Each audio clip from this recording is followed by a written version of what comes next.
Blessings, beloveds. Welcome back, Anastasia, Cosmic Astrologer. Back with you again today in order to actually just clarify some points regarding my previous video. So I'm very grateful for your questions and your comments, guys, because they prompt me to address things that perhaps I forgot to mention, which are really, really important. So thank you for your questions and comments. So today's video is just following up or following through on the last video, which is the Lord House Ruler to a particular house and the importance of that in terms of assessing how a house is functioning and where it's struggling and how it's thriving and so on and so forth.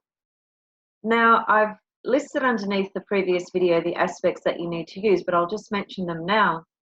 So the only aspects that are acceptable for this particular principle, and it's only for this principle, okay, are the conjunction, which is 0 degrees up to 10 degrees, etc. Actually, there is a point that I want to mention about orbs in relation to this principle, which is another important factor.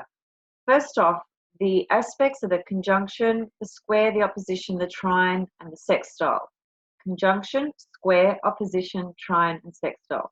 Okay, so they are the only aspects that you will consider when you are actually assessing any house in the chart in terms of the ruler having an aspect to the house.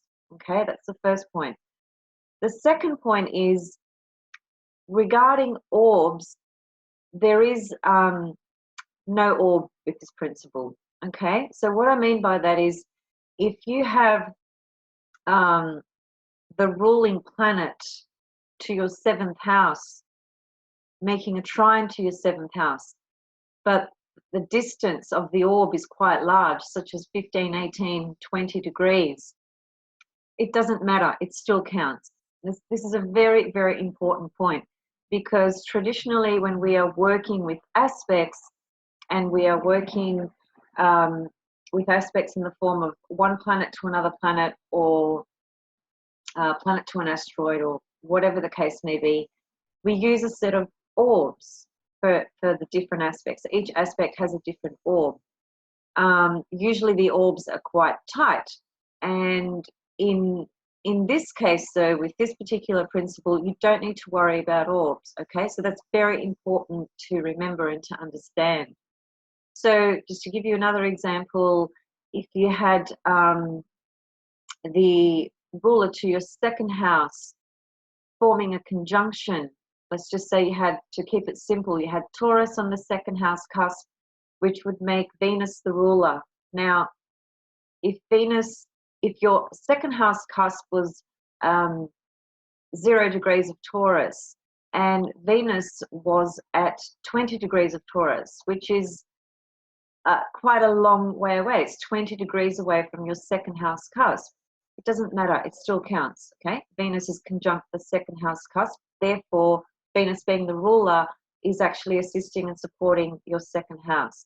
So very important, and I'm glad that I remembered to bring this to you, because it is very important when you're actually assessing houses and their lords, rulers.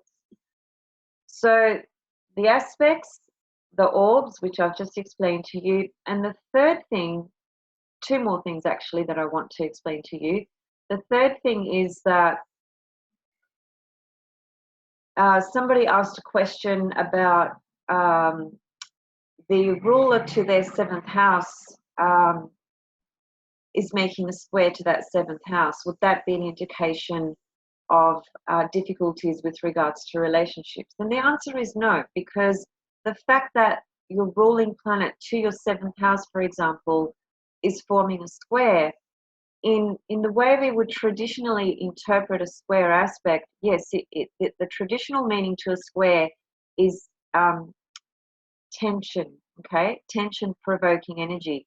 But let's not forget that tension-provoking energy can also be very, very useful for results, for achieving things. It's actually square aspects that really push people to do things in their life, right? If you have a lot of squares in your chart, yes, it's difficult, and yes, you're going to undergo a lot of tests and challenges, but you're also very likely to create and achieve and actualize a lot of things in your life, because the tension that is derived from the square pushes a person into action and into doing things. Okay, so that's one level of understanding a square aspect.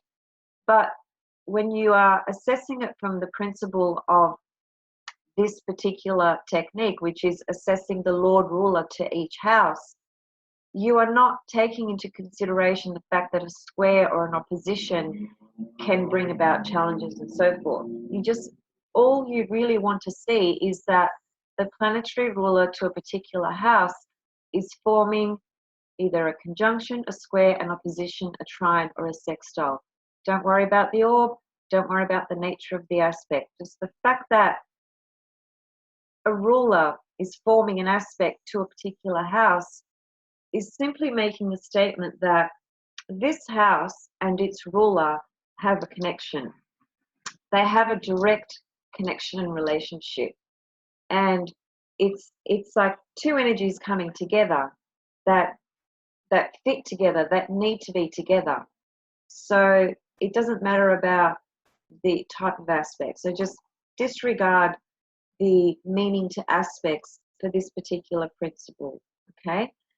And the final thing that I needed to mention, which is really, really important,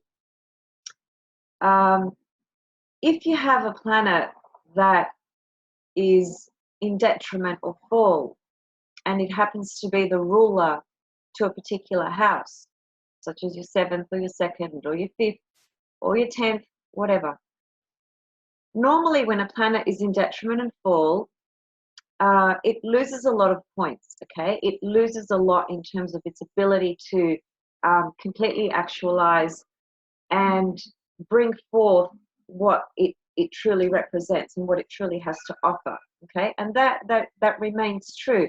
However, when we are assessing this particular principle of Lord ruler to a house, even if the planet that rules your 7th house is in detriment or fall, it still is okay because it's still forming an aspect. There will be some kind of a less offering of that planetary energy in terms of it being in detriment or fall, but it still is forming a relationship through its aspect to that particular house. So that's a plus, and it's a big plus, it's a really big plus. So those are the points that I really wanted to clarify today, because they are really, really important. So just to summarize and go through them again, the aspects that are used are only the Ptolemaic aspects: the conjunction, the square, the opposition, trine, and sextile. The orbs are something that you don't need to worry about. So you can use an elastic band orb, as I call it. Be 15, 20 degrees away, it doesn't matter, as long as it's forming an aspect. As long as the ruler is forming an aspect to your house cusp. And finally, the last point was about what sort of shape the planet is in. So if it's in detriment or fall, one might think, oh, okay, well, it's making an aspect to my 7th house, but this planet is really in difficult shape because it's in detriment or fall. An example would be Saturn in Cancer, Mars in Cancer, Moon in Scorpio,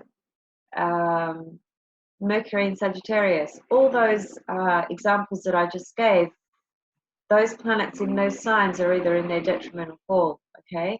But for the purposes of assessing how a particular house is working for you through its ruler, it doesn't matter. What the main thing that you need to consider is that the ruler is forming one of those major aspects that I've mentioned.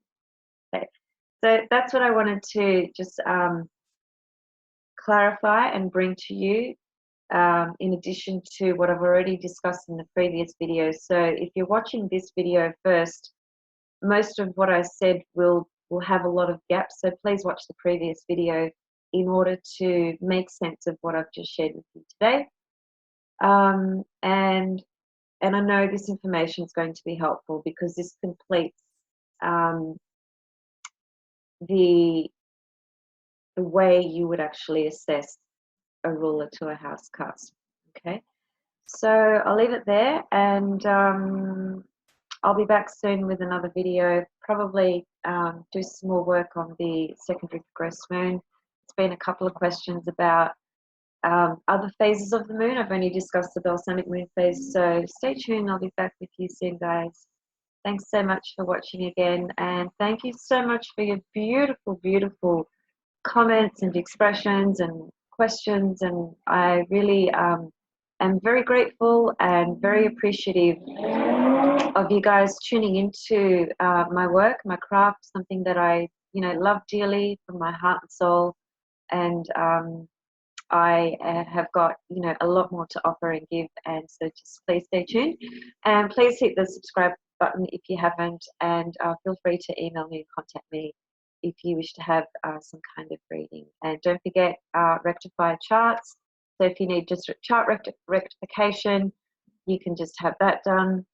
I also work with medieval astrology as well, which looks at things quite differently. So there's a number of different tools in my toolbox, and I'm very eclectic in the way that I do work. So anyway, see you soon, guys. Thank you.